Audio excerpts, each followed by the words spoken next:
Em 22 de outubro de 2022, tomou posse, em Roma, o governo italiano mais à direita e eurocético desde 1946. A vitória do partido de Giorgia Meloni, nas eleições italianas, suscitou preocupações entre as democracias europeias. Um ano depois, que balanço se pode fazer da política da primeira-ministra italiana? Terá Meloni conseguido apagar a imagem de neofascista, sobretudo no estrangeiro? Sou aquilo a que os britânicos chamariam uma outsider.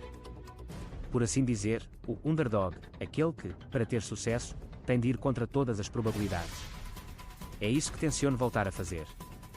Foi assim que Giorgia Meloni se descreveu perante o Parlamento italiano quando apresentou o seu programa a 25 de outubro de 2022. De um ponto de vista factual, a ideia de que Giorgia Meloni é uma underdog e que é humilde, é falsa, afirmava a Euronews Gianfranco Pellegrini, professor de Filosofia Política na Universidade Luís de Roma.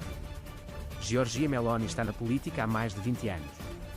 Não é uma novata, do ponto de vista financeiro. Giorgia Meloni não é certamente uma proletária, porque o seu nível de vida é muito elevado. Explicava este perito. Mesmo a palavra underdog e a imagem que ela Meloni evoca é uma tentativa retórica baseada em verdadeiras mentiras propagandísticas. Apresentar-se com o particularmente próxima do povo é uma técnica retórica, tipicamente populista. Gianfranco Pellegrini, professor de Filosofia Política na Universidade Luís. De acordo com o mesmo perito, Giorgia Meloni não conseguiu mostrar a sua proximidade com o povo ou dissociar-se da imagem neofascista que a segue. Houve, certamente, uma tentativa de se distanciar do rótulo de neofascista. No entanto, esta tentativa parece-me ter sido apenas, parcialmente, bem-sucedida. No entanto, de acordo com as sondagens, se os italianos fossem chamados a votar hoje não haveria grandes alterações. O apoio ao partido no governo caiu apenas, ligeiramente. Revisão da política de migração. Queremos fazer da segurança um traço distintivo deste governo, declarava a primeira-ministra no dia da sua vitória eleitoral. E pôr fim às partidas ilegais, acabando finalmente com o tráfico de seres humanos no Mediterrâneo. Maurizio Ambrosini, professor de Sociologia das Migrações na Universidade de Milão, explicava que escorregar a hostilidade contra os imigrantes não é tão complicado como revalorizar as pensões ou aumentar os rendimentos. O governo de Muni tinha manifestado a intenção de criar um bloqueio naval para travar a chegada de migrantes à costa italiana. Um ponto-chave do programa político de Matteo Salvini, líder da Liga. Este bloqueio teria voltado à proposta inicial da missão naval Sofia, da União Europeia, planeada mas nunca implementada, que previa, especificamente, o bloqueio à partida de barcos do norte de África. Para Maurizio Ambrosini, esta parece ser uma medida impraticável, ou com custos que teriam de ser seriamente considerados. Até porque poderia resultar em fazer guerra contra os nossos vizinhos do norte de África. A própria Meloni disse, recentemente, que no que diz respeito à política de migração, os resultados ainda não são os esperados.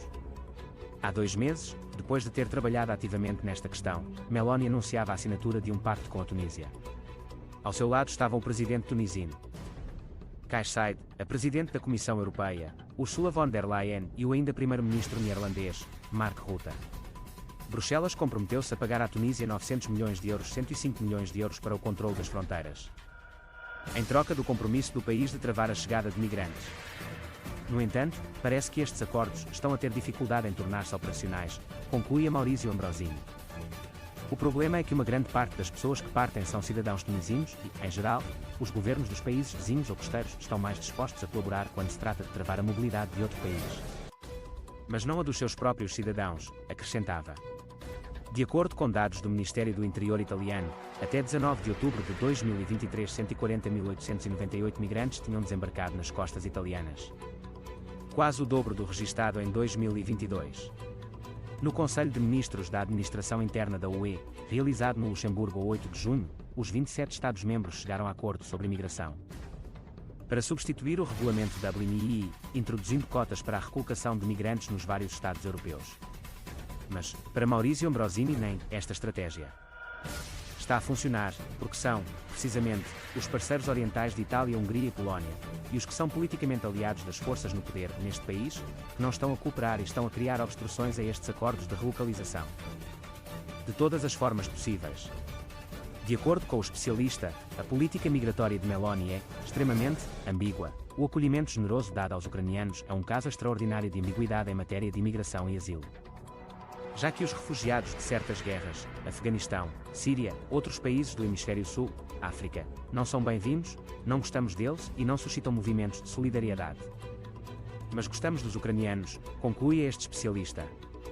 Maurizio Ambrosini acrescentava que, na realidade, lhe parece que este ano foi marcado por retrocessos em termos de respeito pelos direitos humanos e de solidariedade. Referindo-se também à situação das organizações não governamentais, estou também a pensar na perseguição às ONG. Penso que o decreto Cutro reduz as possibilidades de obter asilo em Itália. Concluía. Em março, o governo Meloni lançou uma luta a favor da família tradicional.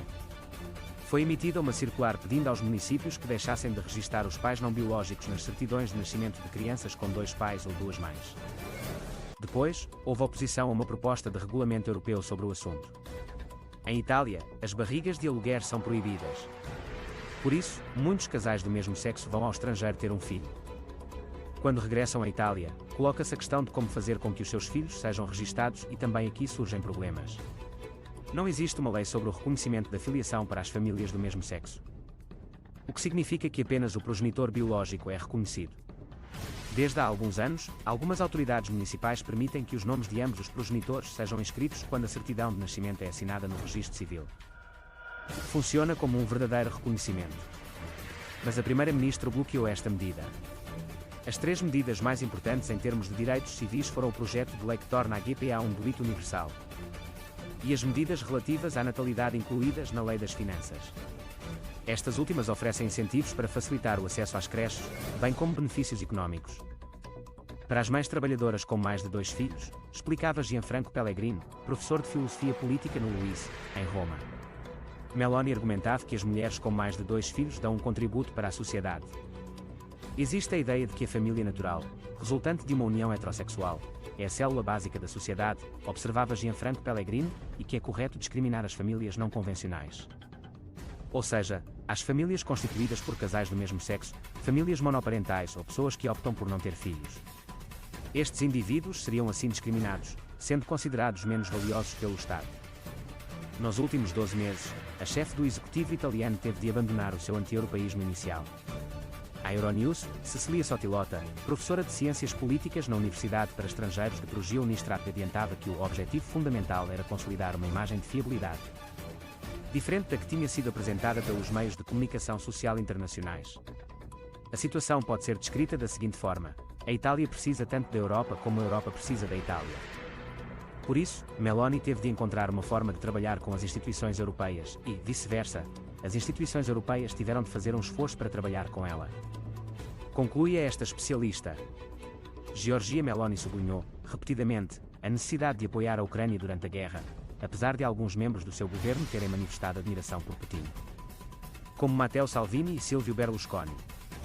A posição de Meloni também tem evoluído ao longo do tempo. Depois de Moscou ter invadido a Crimeia em 2014, opôs-se regularmente às sanções contra a Rússia, argumentando a necessidade de proteger as exportações italianas. Numa entrevista televisiva em 2022, antes da invasão total da Ucrânia pela Rússia, sublinhou a importância de manter boas relações com Putin. No entanto, entre os 3 partidos de direita, o Freires de Itália __ é certamente o menos pró-Putin, comentava Cecilia Sottilota. Meloni teve de enfrentar alguns momentos difíceis.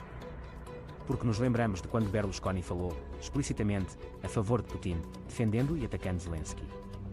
Recordamos a cena de Salvini, com a famosa t-shirt com o rosto de Putin na Praça Vermelha. Em suma, foi claramente embaraçoso. No entanto, dado que o Freires de Itália era o partido menos exposto, em relação à Rússia, foi relativamente mais fácil para ela distanciar-se.